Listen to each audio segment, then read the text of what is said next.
for GM day tomorrow. Not me.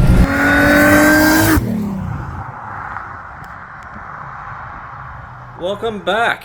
Another episode of Tin Shed TV. We've got Mr. Bobo here, who's back from holidays. And we're just going to get the Monaro ready to go to Queensland Raceway tomorrow for all GM day. So, this is a small one. We're just going to do a quick service. I've got a new little bracket I've made to go on there. And do a little bit of testing. And we'll see how that looks. But we'll do that. We'll drop it off. And then we're just got to bring the white car in. We'll do some quick service on that one. And then talk some stuff. And we'll go from there. So, the idea today, doing a service because it's getting a bit low. She's a bit how you going in terms of oil. So, we changed it out. There's a bit of a green tinge to it. It's been sitting in there for a bit. I do have a new bracket. So, the new bracket actually has this pulley closer to that pulley. So, it gives it more of a bite that way. Therefore, that should be less grip. And we're going to go down on 65mm pulley because it's play day tomorrow and it is cold.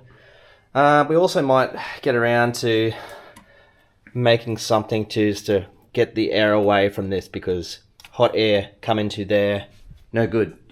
No good. Bad air. So this is a new little bracket. So it looks exactly like the other one except it's black and it's got some nice little laser engraving on it. So that's just going to go exactly where our old one is. But as you can see, if I line that up with that and that now is over here. So it's a bit of a difference. So center point will be here instead of here. So we'll get that nice and tighter. I've also made it so this comes out further as well. So the actual edge of the belt will now be on the edge of the pulley. So that will allow us to, in the future, go to a 10 rib setup if I ever want to. If I can do. Love to have some 10 or 12 ribs. So, yeah. We'll jack it up. Easiest way is I either drive up onto some ramps or just do staggered jacking. So, time to jack myself off.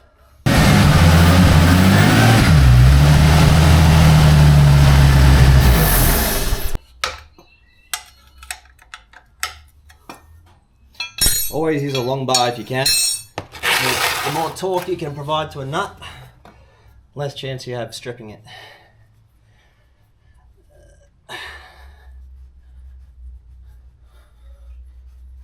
See how good the soil is.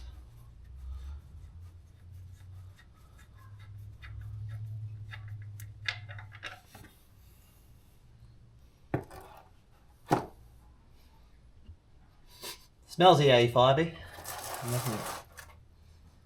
Like there's a lot in there at the moment. So thank God I'm replacing it. E85 life. You think you've done a head gasket, but it's literally just condensation. Because the oil's fine. Oh yeah. Alright, well that's draining out because it's a little bit cold, and I do run a thicker oil. So, dog doesn't get in the way. That's what I run in the car. So 10W60. I've been running that since it was freshly built. So keep going. So while that's doing that, I'll take the catch can off, empty that because it's probably full of shit, and we'll take that off and we'll swap that over.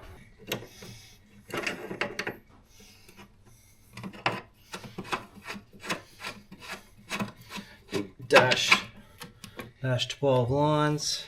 Probably just some crap in that.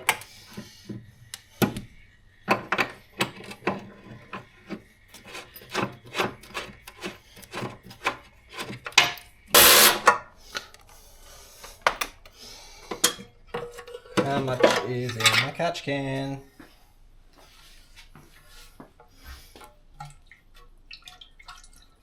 Bit of slush. Bit of a slush, but not too much. So, sweet. I'll just empty that one. Alright, so that one's off. What have I got? 17 and a 17. I need a socket for that one.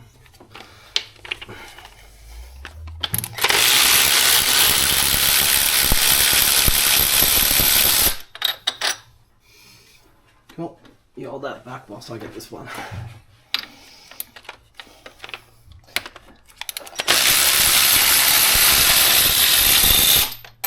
Whoop, I forgot about the washer I put in there to give it some extra space. Oh god, I gotta go find that now. Cool. Alright, so, where's my... So that's the difference in height between the two. So they're kind of very similar, but it just pushes it away just a little bit further. So the edge of the belt, as you can see, goes to there. So we're actually giving all the space ready, but the center point has moved. So I put that center to center. You can see the center point has moved across a bit. So let's see if it fits. I should need any more washers. So I have to remove the old washer. That should just fit hopefully in there and not ground on anything. Oh, that has to get pulled back across, bro.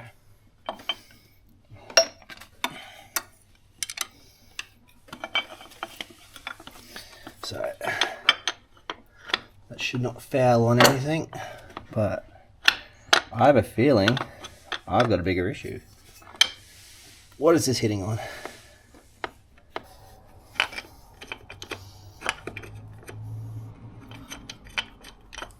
Yep, I started. Now.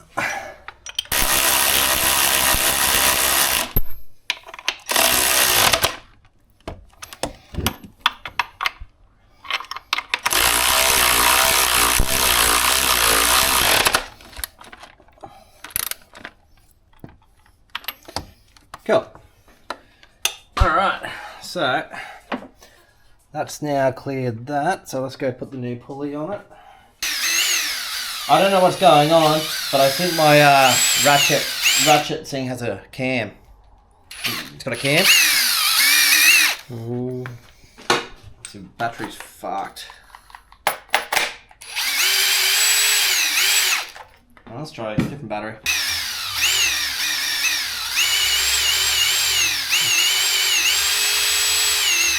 Looks like my Ugga ain't Ugga no more. All my batteries are charged. Oh well. It did its job. Probably its last job. Alright, let's see how this goes. That will now slide in there. Slide onto that. And we'll just do that one up.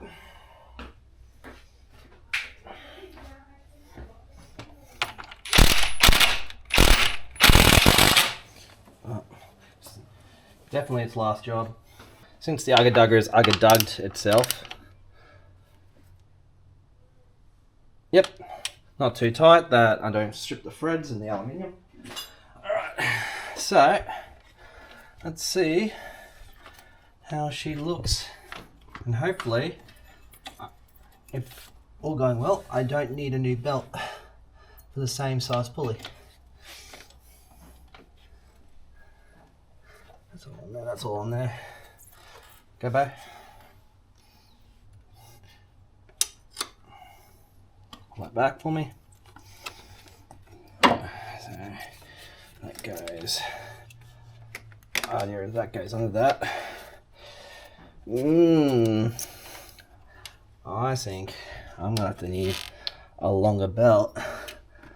Or the same size pulley. Let me pull that off. Put you on.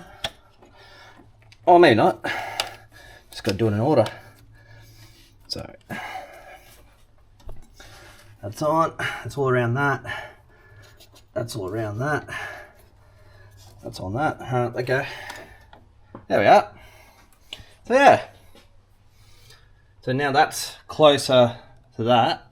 So should get less belt slip. What do you think? I'll do the goods. You do the goods? Alright. Well, that's it's still got enough play. So I can take it off and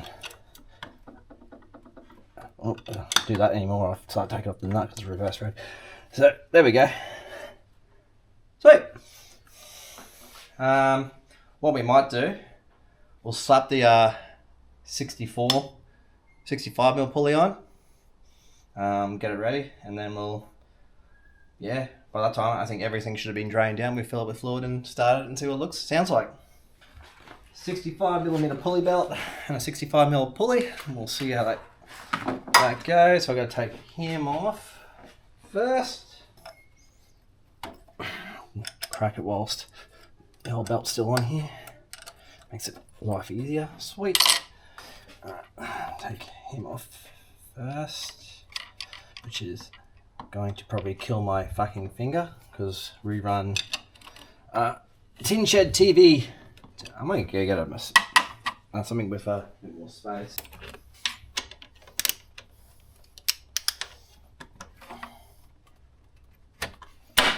Oh shit, that's why I didn't want my finger there. That will come off. There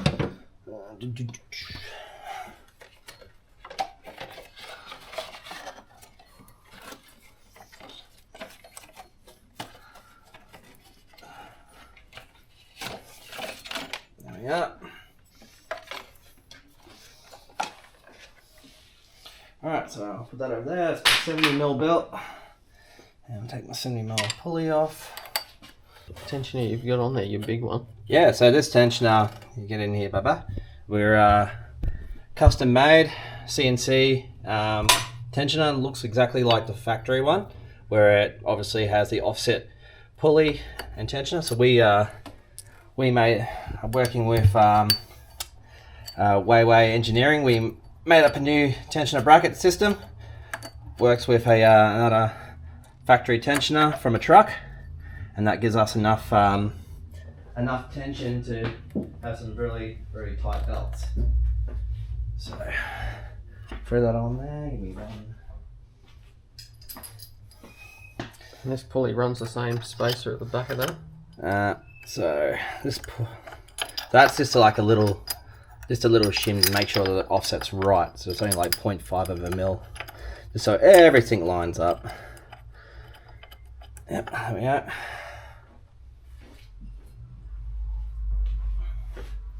So 65mm pulley on a TVS 2560 on a V6. Wow. We're getting into territory where the V8 boys don't go. So there does become a point where going too small becomes a hindrance more than a positive, because you're starting to use a lot more power than the boost you generate. So you need to start looking at options and ways to reduce the amount of parasitic loss wherever it comes from. Either have no belt slip, so that's why this is now tighter against this pulley. Like 8 ribs is what we can do on this motor. I wish we could have an option to go to 10 ribs or 12 ribs on a belt, but no one makes one. No one makes a harmonic balancer. You can find pulleys, you can find everything else to make it work, but unless someone makes a harmonic balancer with that on it, or an adaptable one where you can put 8, 6, 10 or something on it, it's not gonna have the option. Alright, so this is brand new, so it ain't gonna be stretched, so it's gonna be a tight fit. And what type of belt is this one? So this is just a Fleet Runner belt from Gates, designed to take some punishment, longer service intervals. You can get race versions of these belts.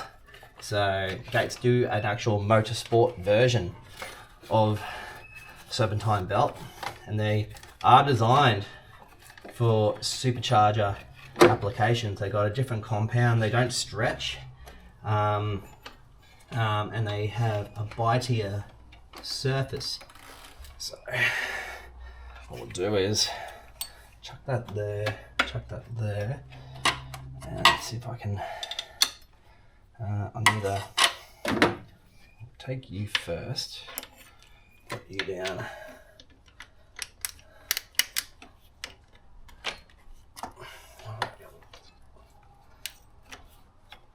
There we go. So. And are these belts readily available from Repco? Yeah, I'll order it in for you. Not a problem at all. Alright, so what I'm just doing is slowly getting everything on. So I'm going to take that off. Get that one on. Oh, for fuck's sake. These tensions are quite strong that work up that left hand so you can get shit around. So just leave that. Oh shit. Oh god, back to so. Oh, for fuck's sake. Yeah, let it go back. And what we do is we tug on it, but for the moment I'll start the car up, and what's going to do is it's just going to tug on the belt enough to get all the factory, because it's cold, it's been in the factory for so long that in storage. So I'll start the car, let it pull on it, tug it, and then by that it should be enough stretch now to go underneath that pulley and jump on.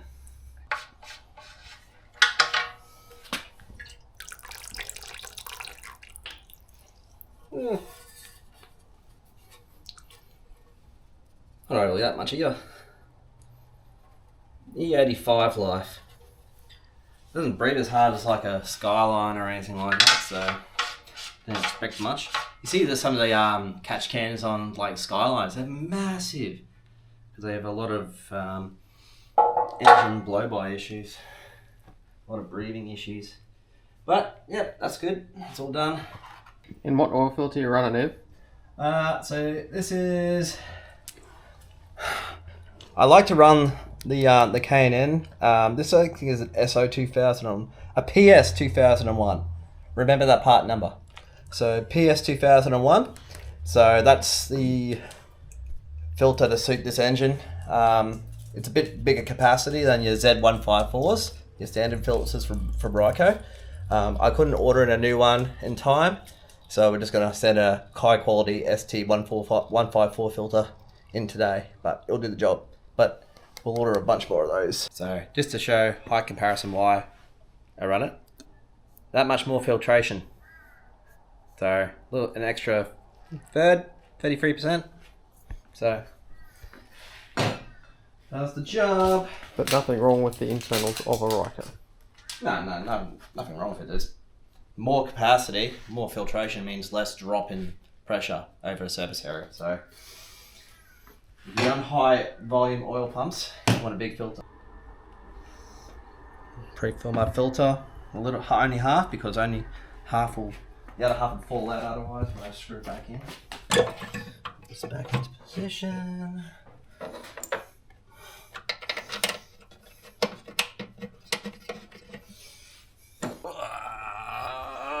He's gonna make a mess. Oh shit.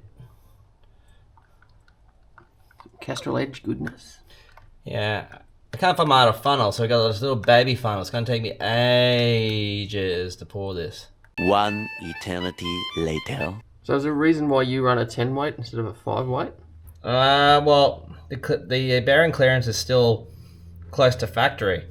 So, if the tolerances were tighter, which they are like in more modern cars, then I would run a 5 weight. But because the tolerances are around the same to allow for expansion under high loads, then you run a 10 weight. The 60 at the end just means it takes a lot longer for it to thin down, so it's more viscous oil, but it has all the properties to go against E85 and all the other fun stuff that comes with motorsport and power. But this thing will take the whole bottle. So she still holds the same amount of literage as a standard L67. Yeah, well, it's got a girdle in there, so it drops at about another 30 mil lower, 25, 30 mil lower. So that little bit of extra has to fill it up. But watch this, I'll throw the whole bottle in and she'll come exactly up on the full mark.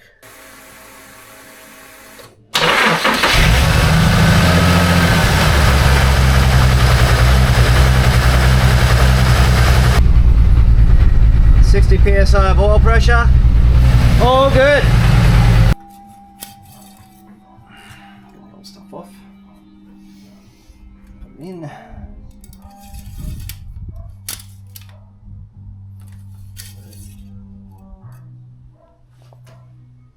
Full, right on the line. Perfect. Ready for Queensland race by tomorrow, so I'd rather go around with some fresh oil in there. Ready for all GM day. Alright, let's drop it down and go get food and start in the next car.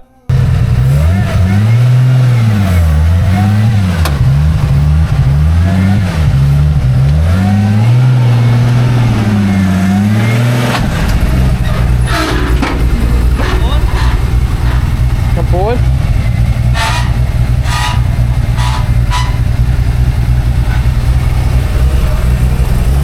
Ready for GM day tomorrow? Not me. JD trailer hire. Pulley trailers at a cheap price. Got on board. Find them on Google. JD trailer hire. Book now. Alrighty, round two. Round two. The time to service. This is it. First service since we rebuilt the motor, so it'll be interesting to see what the oil looks like. It's done its 500 Ks. I'm happy with 500 Ks. So she's running in oil at this stage? Yeah, it's running a 1540 mineral based oil, and we're gonna throw the little 10 weight 40 Magnatech into it straight after when I get the sump plug on. Oh.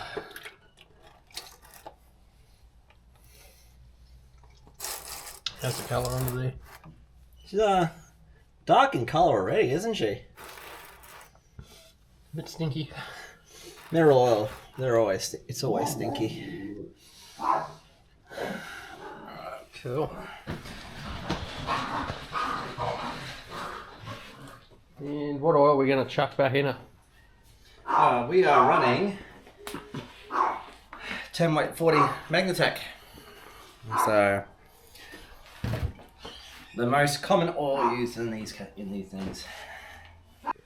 Handy tip: if you can get your oil filter off like I can't, grab an old fan belt, chuck it around, let your dog eat the neighbour's dog.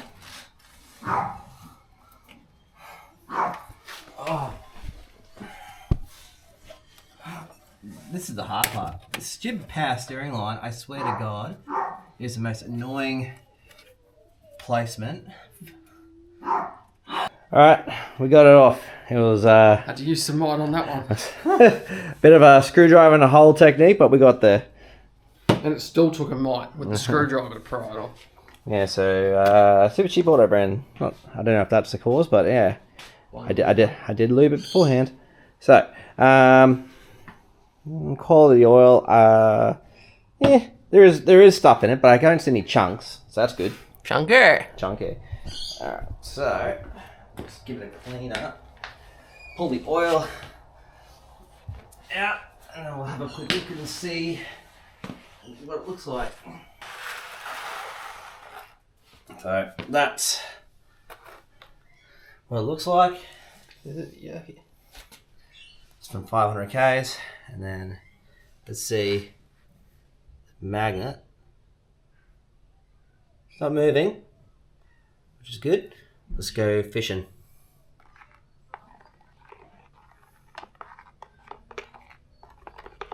A wee bit contaminated. Well, there we go. There's some plug.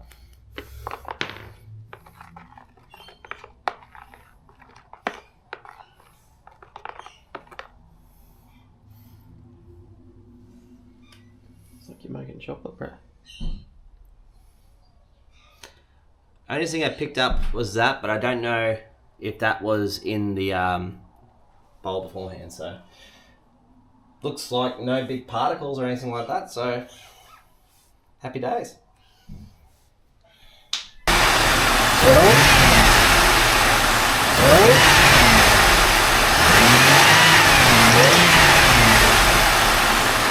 No noises. No rattles. Yeah. Happy. And the belt speed's gone away. They'll come back. They'll come back.